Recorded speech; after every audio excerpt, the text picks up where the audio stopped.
After the redemption arc was complete, he ended up with the tragic heroine Clara, but in their third year of marriage, she grew quiet around him, her nights stretching later and later. He knew her heart had changed. She had fallen for her young, handsome assistant, the one who was always clinging to her, and she wanted to give him a life he didn't get. He didn't get angry. He simply asked her for one more month, a month to reclaim their memories one by one. During that month, she left him to heal on his own. He swiftly consolidated the company, divided the assets, and transferred all the resources. In the end, as she stared in stunned disbelief, he politely showed her the door, both from their company and their home. It's hilarious, really. He was the hero of a redemption story. If he had the power to save others, how could he possibly let himself sink into the mud? When Clara was kicked out, the look on her face was one of pure shock. Just an hour earlier, in front of the corporate headquarters, she had received the news of her dismissal by the board of directors. She tried to go back to the home she shared with her little lover, but her fingerprints had already been erased from the security system of the downtown New York penthouse. He had cleared out all of Clara's belongings a week ago, packing them up and sending them to Oak Creek, where they were received by the housekeeper she had hired for Noah. She hadn't been coming home much for the past 6 months anyway, keeping most of her daily clothes at the place she had set up for him. For the last 2 months, she had even taken Noah on business trips that were actually vacations, holding the hand of her assistant 5 years her junior as they walked through every single place that held memories of them.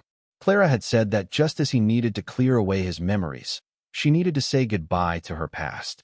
Her way of saying goodbye was to bring along a boy who looked a bit like his younger self to replace him, to become the new owner of their shared history. At this point, he couldn't tell how much of Clara's past feelings for him were genuine. There was a time when she loved him so much she would have died for him, but now he realized she seemed to love the novelty of falling into the same passionate romance with different people even more. In her original story, as the tragic heroine in a tearjerker novel, she was destined to devote her life to the male lead and die alone.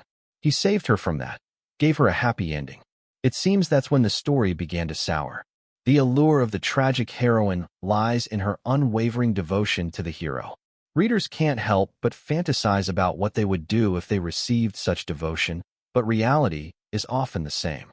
Once she was freed from her predetermined role, no longer the self-sacrificing heroine, she became just like any other woman, capable of greed and anger, of lying and changing her heart. When he chose to stay for her after his mission was complete, they walked down the aisle hand in hand, building a life and a home together. A novel would have ended there, but life is not a novel.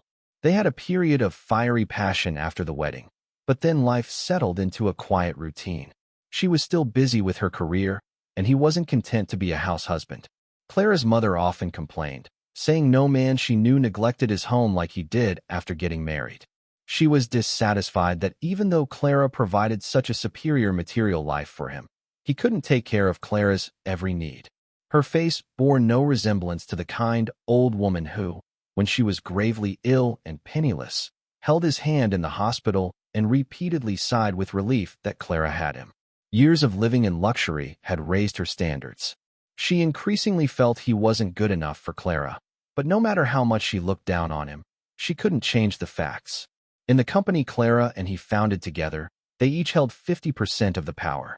Though they were husband and wife, their teams within the company formed different factions, maintaining a delicate balance through healthy competition. Over the years, the company's market value soared, as did their personal fortunes. Everything was heading in the right direction. Clara's dark past, the childhood shadows of being bullied and living under someone else's roof, was fading away. Perhaps life had become too comfortable, or perhaps Clara just had a type, but in the third year of their marriage she cheated. The girl whose eyes once burned with passion as she professed her love for him over and over again changed her heart without any warning. That young man Noah caught her eye shortly after he started as an intern. In just 6 months, he was promoted to her personal assistant. During those 6 months, Clara and he were already in a cold war. In the heat of an argument, they had thrown harsh words at each other, agreeing to go their separate ways and not interfere in each other's lives. Everyone expected him to get jealous, to fight with the young man over love, but he just poured more energy into his work. His home life was a mess, and since the root of the problem wasn't him, He couldn't afford to let his career slide and be dragged down with it. He hadn't wanted to deal with Clara anymore, but her actions were becoming too conspicuous. It was their company, after all, and a scandal would do him no good. He finally couldn't resist saying something to her. At that time, he was still quite confident that he was the one Clara loved most. The years they had struggled together were too profound. They were not just lovers but comrades in arms. But Clara's response was nonchalant. She said seeing the ambition in that young man's eyes reminded her of their past. They had suffered so much back then, so now she couldn't help but want to give Noah a hand. He understood the subtext in her words and said no, his face impassive. It was from that moment that he started to be more cautious with her in business. It's not a simple task to sever ties with a company you built from the ground up. He remained calm on the surface, but his actions behind the scenes never stopped. During this process, he gave Clara chances, but she never reined it in. Noah needed her help more and more. Eventually, she even bought him a villa in Beverly Hills, creating a love nest for them. For some reason, Clara didn't try to hide any of this from him. When he first came to this world to win her over, he had revealed his identity to her. She knew he could never go back, that he had to stay in this world by her side. She started coming home less and less. On the rare occasions they did cross paths, she would say with a mocking, "Oh, so you decided to come home too? You know, sometimes I wonder if you really came here for me. It feels like you've always cared more about money than me." She dropped this line like an ultimatum before walking out the door. She was blaming him for not wanting to be a stay-at-home husband, for remaining in the business world as her rival even after they became successful. But back when they had nothing but their lives, it was his methods, his ambition, his ability that were the very things that could save her. She knew that, but she felt secure. He ignored Clara's provocations to prevent her from discovering he was transferring assets. He had to pressure her at work, cornering her at every turn in the company. Just when he thought they would part ways peacefully after everything was settled, something unexpected happened. It was on a sunny afternoon. Clara and he were wearing their wedding rings for an interview with a financial magazine. The reporter asked about many of the amusing stories from their early passionate days. Clara smiled and answered, playing the part of a devoted wife perfectly for the camera. Noah was there too, off camera. His dejected eyes darted between their ring fingers again and again until his gaze finally dimmed completely. The interview didn't end perfectly. When the reporter mentioned the fiery vows Clara had made when she proposed to him, Noah couldn't take it anymore. He turned and stormed out of the studio. In front of the camera, Clara's expression changed instantly. She stood up, not even bothering to grab her jacket from the chair, and chased after him without a care for her image.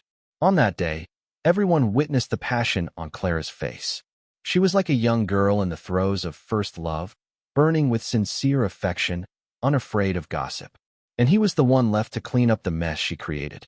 He looked at the script she had left on the table, which still had the famous vows from her proposal printed on it. Every girl is destined to fall in love 1,000 times over with the boy who saves her from the darkness. Clara will exist only for Liam forever. Yes, in a romance story, the maiden remains faithful to her young man, but after the story ends, all that's left for the star-crossed lovers of the world is the reality of life, from which no one is exempt. He just hoped Clara would become even more infatuated and foolish. The years of comfort had eroded her sense of crisis, and many on the board were already dissatisfied with her. She was still immersed in her passionate affair, blithely assuming that she and he were a single entity of interest and that he would handle all the negative press for her. That evening, Clara came home with a prepared divorce agreement. "We can get the divorce certificate first," she said, sitting across from him, speaking in a calm, businesslike tone. "We'll suppress the news for a while. Releasing it now would affect the company's stock price." She wasn't negotiating. She was giving orders.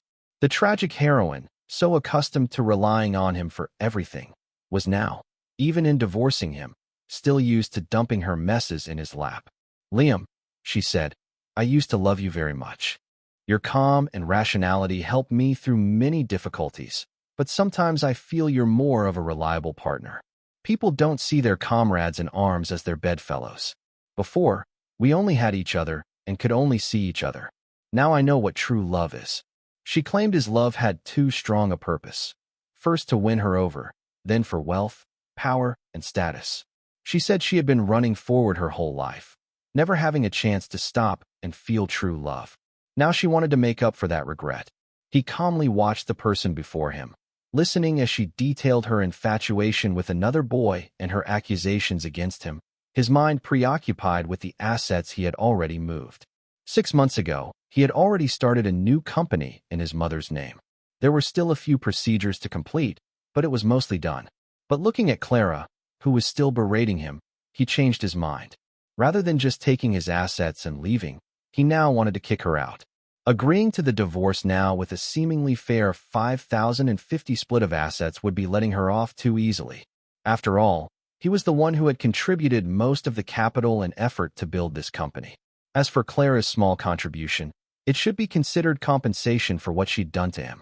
Seeing his expression, she feigned some hesitation and asked softly, "Does it have to be so sudden?" His words seemed to amuse her. A sarcastic smile appeared on Clara's face. "We've been in a Cold War for so long. You were the one who wouldn't back down before. What? You regret it now?" He lowered his eyes and said nothing, letting her take it as a yes. Seeing that he didn't argue back as usual, Clara was momentarily stunned, then let out a soft laugh. "Let's get this over with quickly," she said. "The poor boy feels insecure being with me, without any official status. He can't wait, and I don't want him to feel insecure." Yes, she was always like this when she favored someone. He always knew. Fortunately, he had long since given up any hope for Clara. If there were any feelings left, they had been worn away by her indulgence of Noah and his repeated provocations over the past 6 months. Otherwise, he would have been deeply hurt by now. He could separate her from the person who once loved him. The old Clara was much thinner and more fragile, her brow always furrowed with a gloom that never lifted, a far cry from the glamorous woman she was now. But that Clara would silently search through every relevant book in the library just to find a single page of notes he had forgotten in a book, all because of a single sentence he'd said. When she handed him the notes, he was stunned. He had already gotten the notes from a classmate, but she stood there, her lips pressed tightly together, insisting he take the paper she offered because it was the only thing she could do for him back then. And so he was with her from their student days to their current success. He nurtured her like a flower, bit by bit, transforming her into the confident, poised woman she was today. A pity that once the flower bloomed, it was picked by someone else. He told Clara they could get a divorce, but she had to give him 1 more month. She asked what he planned to do. He just lowered his eyes and mumbled something about needing to sort through memories of the past. This answer seemed to startle her. Since their 2nd year of marriage, after they gave up on adopting a child, they had been interacting like colleagues, all business. It had been a long time since they had said anything so openly sentimental to each other. She pursed her lips as if about to say something sarcastic, but a flicker of pity crossed her eyes. Clara agreed to his proposal, but on the condition that they live separately starting today. "This is Noah's request, too," she said, her face softening into an almost doting, helpless expression. "He's not like you. He depends on me. His eyes are full of me. I've spoiled him, made him possessive, and I don't want him to feel even a little bit slighted." He had no time for her sentimental musings. He shut the door without a second thought, showing her out. That night, he received a text from Noah. He was gloating, a victor flaunting his prize, telling him that Clara would be taking him out of town for the next month. They were going on a trip. "I asked Clara if this counts as an early honeymoon," he wrote. "She said I have a one-track mind, but she didn't deny it." As if texting couldn't convey the full extent of his triumph, Noah called him, emphasizing the word honeymoon. Hearing this, he couldn't help but let out a low laugh. "Have a great time," he said. "I hope you get completely lost in your love for each other. The deeper, the better." After all, the memories he needed to reclaim weren't just the emotional ones that had turned sour, but everything tangible he had given her over the years. The first thing he needed to settle with Clara was the company's resources. For years, Clara had been in charge of internal decisions while he brought in most of the clients.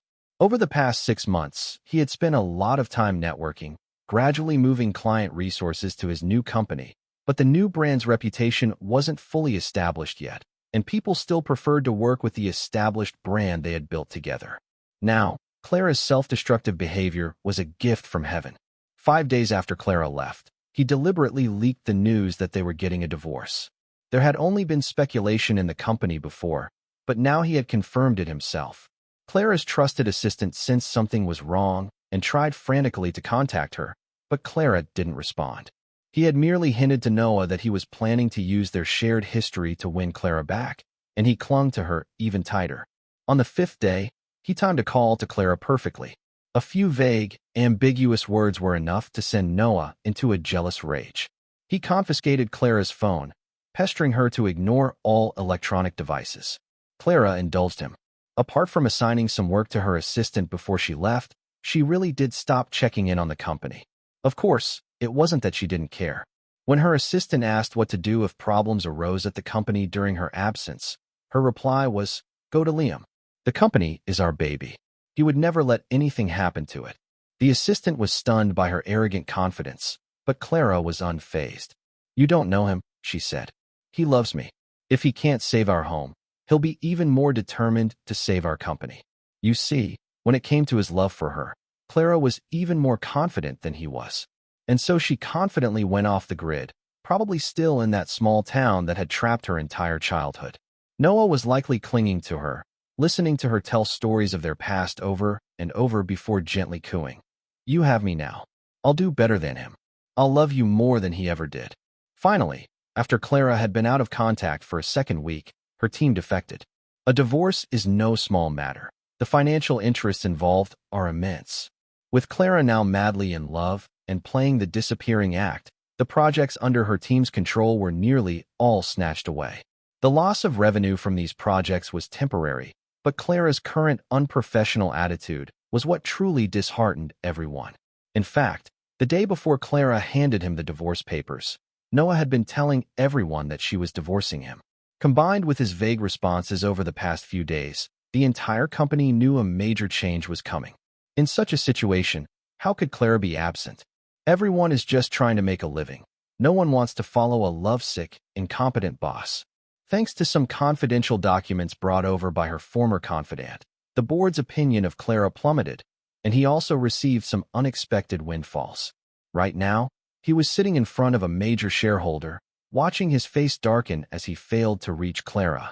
He feigned distress and said, "Perhaps she's avoiding me. We are getting a divorce, after all. But business should never be mixed with personal feelings. Even a rookie should know that." They said no more, their gazes meeting in a shared understanding. To be honest, when he first discovered Clara's affair, he did some self-reflection.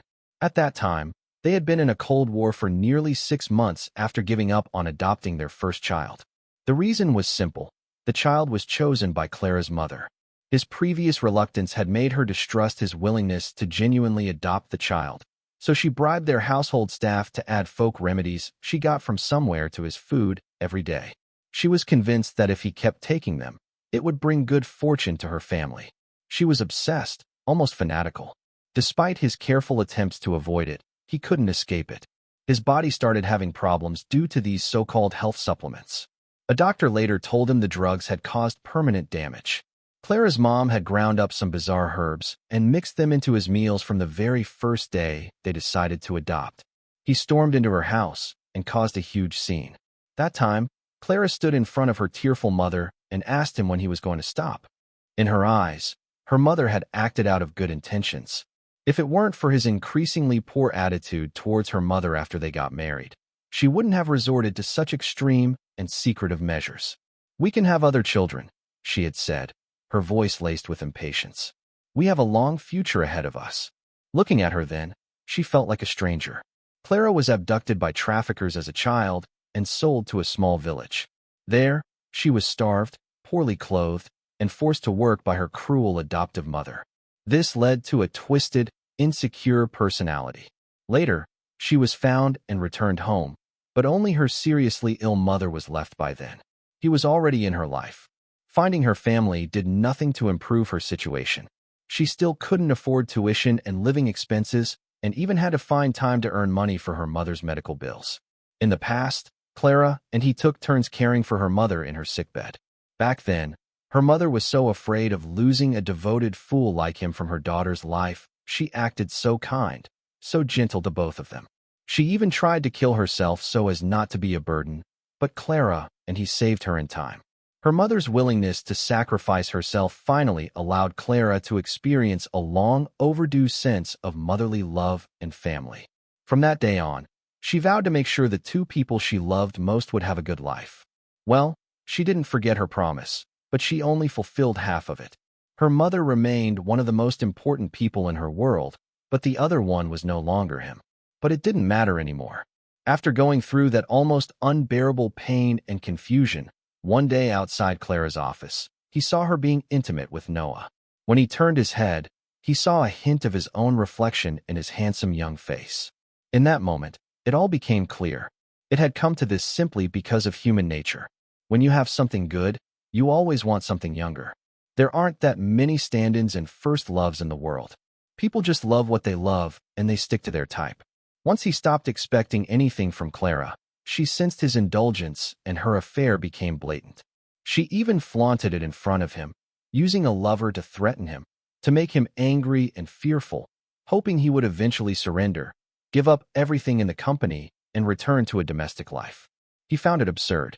If having a lover was that effective, he would have bought a dozen for his business rivals. He was not a fool. He was willing to help the pitiful Clara rise up, but he was not willing to be dragged into the mud by a greedy Clara. Her tactics couldn't threaten him.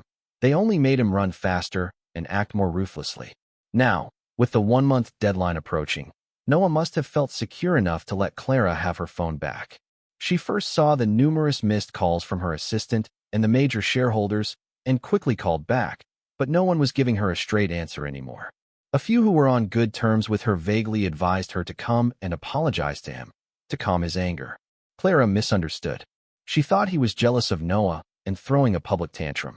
After failing to get any useful information, she sent him a text. She said she was at their old high school, and the beautiful scenery reminded her of their past. The hint of regret in her words made her think she could keep him hanging for another 10 days or so. What a joke. Who had time for her now? He screenshotted her text and sent it to Noah, adding a note hoping he could keep a better eye on Clara. If he were truly capable, Clara wouldn't be having second thoughts while she was with him. The good thing about young guys is their pride. They're easily provoked and quick to act. That same evening, he learned from his assistant that Clara had postponed her return trip. Those in the company who were eagerly awaiting her return to take charge would likely lose all hope after tonight. The thought put him in an excellent mood. He enjoyed a rare cigar and went to bed early. He dreamed of the 18-year-old girl blushing as she sat beside him, singing a love song. "Liam," she asked, "will we be together forever?" "No," he wanted to tell her. "You cheated. You were the first one to change." When two people who once loved each other deeply separate, there will inevitably be a painful tearing apart. The one who betrays true love deserves 1,000 cuts, and he, Liam, will always love himself first. Clara did eventually come back.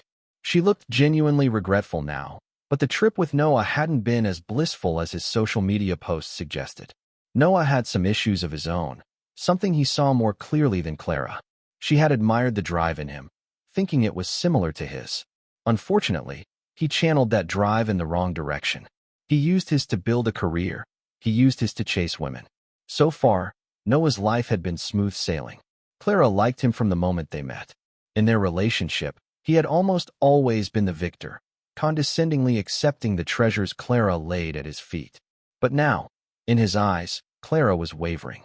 Just when he thought he had it all figured out, she started contacting him, reminiscing about their past. To Noah, this was a betrayal. He could no longer act smart and understanding. Clara was exhausted from his drama. When she sat across from him again, her face was etched with fatigue. "Looks like your trip wasn't so pleasant, Clara," he said in a great mood as he handed her the newly drafted divorce agreement, even managing to joke a little. Clara gave a bitter smile. She was about to say something, but her eyes fell on the clause in the agreement demanding she leave with nothing. She looked up, her gaze accusatory, as if she thought he was being ridiculous. She tossed the thin papers aside, leaned back on the sofa, and called his name in a tone that was almost petulant. "I promised to compensate you as much as I could, but Liam, you're too greedy," she said. "No, I think this is just right," he replied with a faint smile. "After all, everything you have, I gave to you. It's only fair that I take it all back." This struck a nerve. Clara's face darkened instantly. After becoming a boss, She hated it when people brought up their past. In that story, she was always the one receiving his help. But to maintain her image as a family-oriented woman, she had to endure the frustration and often say, "Without Liam, I wouldn't be where I am today." But she didn't believe that in her heart. Just like now, she looked at him, her eyes narrowed, her voice laced with a threat. "Liam, you know that's impossible." "How is it impossible?" he replied with a smile. "I consulted with Daniel beforehand. His wife is a lawyer, and she supports me in this." Clara's face changed color instantly. She tried to lunge forward, but was stopped by the 4 bodyguards he had hired. She could only sit back down, her expression shifting uncertainly. Daniel was her friend. Over the years, Clara had siphoned a lot of money from the company through fraudulent contracts, much of which went to bribe Daniel. The amount she had embezzled was enough to land her in prison for 7 or 8 years. Thanks to Clara's past recklessness and her habit of making subordinates take the fall, her former confidant, after switching sides, had spilled everything she had done. They were in perfect agreement. Neither of them wanted Clara to have a chance at a comeback. Right now, Clara didn't know how much evidence he had. She didn't want to sign, so he held up his phone. "I've already arranged for someone to report you," he told her. "They're just waiting for my call to submit the materials." She had no choice. To placate him, she signed the divorce agreement. They went to the city hall to file for divorce, which was followed by a 1-month cooling-off period. Clara wore a dark expression the entire time. When he let her go, the first thing she did was pull out her phone to ask her confidant about the current situation. Apparently, the response was satisfactory. After hanging up, Clara even had the nerve to turn back and smile at him. "Liam, you were bluffing at the same time." His phone buzzed with a message. "Bro, I told her exactly what you asked me to." Seeing this, he smiled back. Clara was about to say something else when a car horn blared nearby. The window rolled down, revealing Noah's triumphant face. Just as Clara was about to walk towards him, she suddenly stopped. She leaned in and whispered in his ear, "Liam, I was serious about the message I sent you. I don't have to choose him." Then she hurried away. He knew she was rushing to check on the company's situation. A short while later, a message came through. The person on the other end told him that after arriving at the company, Clara had aggressively demanded back several projects he had already taken over. After realizing that things were still within her control, she visibly relaxed, but she didn't let her guard down. She started contacting her business partners and then called a meeting with her confidant. Although the assistant had told her, as he instructed, that he had only heard rumors and had no concrete evidence, she was still afraid he had something on her. Even after cleaning up her tracks, she was still uneasy. When they were allies, he couldn't earn her respect, but the thought of being his enemy terrified her. In the end, she was just banking on the fact that he had come for her, that he was the hero sent by the system specifically to save her. His past love and indulgence had given her too much confidence. He was the only salvation for the helpless Clara of the past. He was the one who, out of millions, would always choose her. That's why she thought even now that he should be completely devoted to her. Clara wanted to make a thunderous comeback, but the board no longer trusted her. Realizing this, she began to desperately try to salvage the situation. If he were Clara, after erasing all traces of her misdeeds, he would have retaliated against anyone who could threaten him with everything he had. But Clara wasn't him. She was used to being the boss, to commanding everything from on high. She had lost her former ruthlessness and drive. Besides, in her mind, things weren't that bad yet. The quickest and least costly method she could think of was to win him back. A week after they signed the divorce papers, Clara, believing she had stabilized the company, began to frequently ask him out. Although he always refused, she remained convinced that she still held the power in their relationship. She discreetly found out his recent schedule and started showering him with attention. Noah had already quit his job. He moved into the downtown penthouse that Clara had bought in her mother's name, content to wait to become a rich man. For a moment, it seemed their roles had reversed. Before, Clara revolved around him at the company. Now, she was revolving around him. The difference was Noah's social circle was so small that even after Clara had been trying to win him back for half a month, he was still in the dark. He had to help him, so he told his assistant that the next time Clara sent flowers, he should take a picture of the card and send it to Noah. That evening, he accepted Clara's invitation. She took him to a restaurant she had always said she wanted to take him to. Right now, She was sitting across from him, and he couldn't tell if it was his imagination, but she seemed a little nervous. Back when we were so poor we couldn't afford to eat, I swore that one day when I made it, I would bring you here for a date, she said, turning to look at the city lights outside the floor-to-ceiling windows, a touch of melancholy in her voice. I never thought that by the time the wish came true, everything would be so different. This rooftop restaurant was in the most prosperous part of the city. From the 38th floor, you could see the best view of the entire city. Clara was silent at that moment. He didn't know if she was thinking about the 3 years she spent chasing him or the summer nights they walked hand in hand. But whatever it was, her mind was now only filled with the glitz and glamour of the metropolis. He was not the one who had lost his way. This was the first time Clara had brought him here, but he was already used to it, not even interested enough to turn and look. In the past, when he was trying to close deals with clients, he would book this place to show his sincerity. The view from the 38th floor is beautiful. He often drank here until his stomach ached so much he couldn't stand up straight. Clara didn't share in that suffering, so she didn't deserve to enjoy these benefits. Seeing his lack of reaction, Clara's lips twitched. She signaled the waiter who was standing by, and just as she was about to present her gift, a figure walked straight to their table. In front of Clara, he calmly picked up a glass of water and poured it over her head. It was Noah. He was still dressed impeccably, befitting his youth and energy, but his expression was cold. Facing the drenched Clara, he spoke, his voice cold and deliberate. You regret it, don't you? Why did you bring him here? This is where you confessed your love to me. Why would you defile our love like this? Hearing this, he raised an eyebrow and looked at Clara with a smirk. Clara's face was ashen. Her gaze finally landed on Noah, and she spoke through gritted teeth. What are you doing? Go home. But Noah broke down. I had a good career, Clara. You're the one who seduced me. You wanted me to be your lover. He pointed at her, his voice filled with despair. You wanted to lock Liam up at home and have an affair with me at the office, but you couldn't lock him up, so you locked me up at home and went after him. How can you be so cheap? A sharp slap from Clara cut off Noah's words. He stared at her, his eyes wide and misty with disbelief. But Clara just looked at him coldly and asked if he had calmed down. Her tone was indifferent, as if the person she had just slapped wasn't the lover she had cherished just 2 months ago. Liam and I haven't gotten our divorce certificate yet, she said, shielding him behind her, not letting him get involved. Her polite and gentle demeanor only made her seem more disgusting. You're playing the part of the main partner a little too early. Noah let out a scream and ran off like a madman. Clara didn't chase him. She straightened her clothes and, still soaking wet, picked up her knife and fork as if nothing had happened. She smiled at him and said, Let's continue. He laughed too. Clara, I want to slap you.